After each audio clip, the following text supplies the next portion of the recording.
السلام علیکم ورحمۃ اللہ وبرکاتہ نحمدہ صلی اللہ رسولہ الکریم اما بعد۔ آج رمضان کی سیریز میں شروعات کریں گے۔ جب ہم رمضان کا چاند دیکھیں یا دوسرے مہینے کا چاند دیکھیں تو چاند دیکھنے کی جو دعا ہے اس دعا کے ساتھ آج کی ویڈیو شروع کریں گے۔ اللہم احلہ علینا بالیمن والایمان والسلامۃ والاسلام ربی و ربک اللہ۔ ترجمہ ضرور سنا کریں۔ اے اللہ تو اسے ہمارے اوپر خیر و برکت، ایمان و سلامتی اور اسلام کے ساتھ طلوع کر، میرا اور تمہارا رب اللہ ہے۔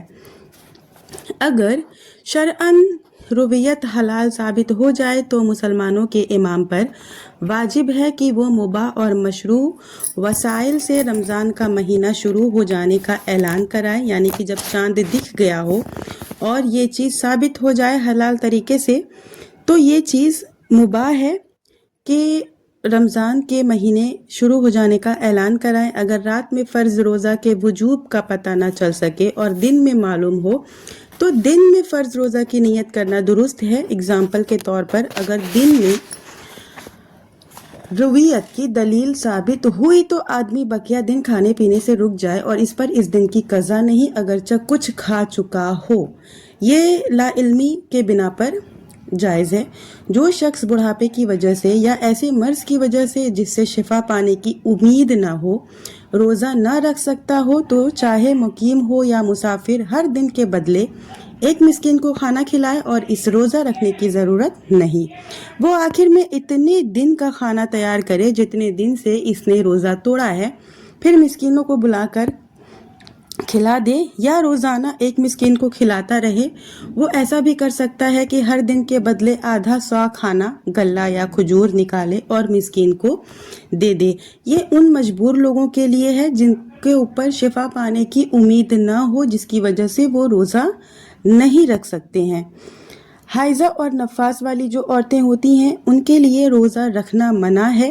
یہ روزہ نہ رکھیں اور بعد میں قضا کریں، اور اگر وہ دن میں پاک ہو جائیں یا مسافر دن میں روزہ نہ رکھ کر اپنے شہر میں داخل ہو تو ان کے لیے ضروری نہیں ہے کہ اس دن کھانے پینے سے رکے رہے، لیکن اس دن کی قضا ان کے لیے لازم ہے۔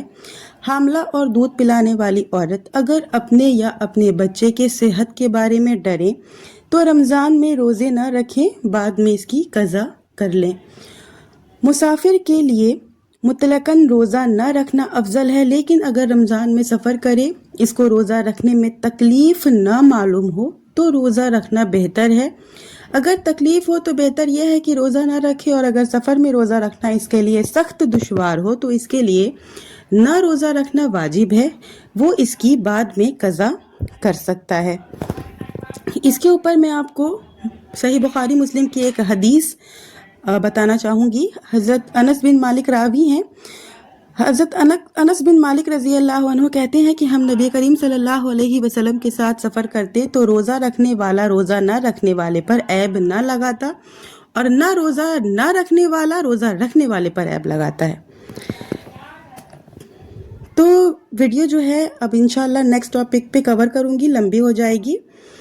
ویڈیو کیسے لگی مجھے کمنٹ میں ضرور بتائیے گا، اور آپ کو کس ٹاپک پر ویڈیو سننی ہے یا آپ کا اگر کوئی سوال ہے تو وہ بھی آپ مجھ سے کمنٹ میں پوچھ سکتے ہیں۔ آخر میں اللہ تعالیٰ سے دعا ہے کہ یا اللہ تعالیٰ ہم تمام مومن مسلمانوں کو زیادہ سے زیادہ نیک عمل کرنے کی، کتاب و سنت پر چلنے کی اور اپنے توحید پر قائم رہنے کی توفیق دے، آمین۔ وآخر دعوانا ان الحمدللہ رب العالمین۔